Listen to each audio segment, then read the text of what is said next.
मैं हूँ माँ लक्ष्मी। सब मुझे सिर्फ धन और सोने की देवी मानते हैं, लेकिन आज मैं अपना एक ऐसा रहस्य बताने आई हूँ जो बहुत कम लोग जानते हैं।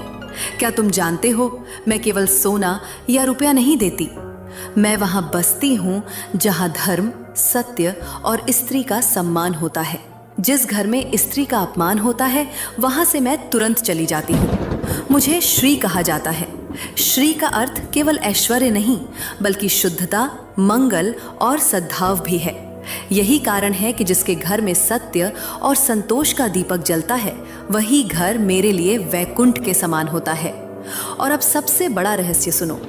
जब जब कोई भक्त श्रद्धा से श्री सूक्त का पाठ करता है, तब तब मेरे 8 स्वरूप जागते हैं।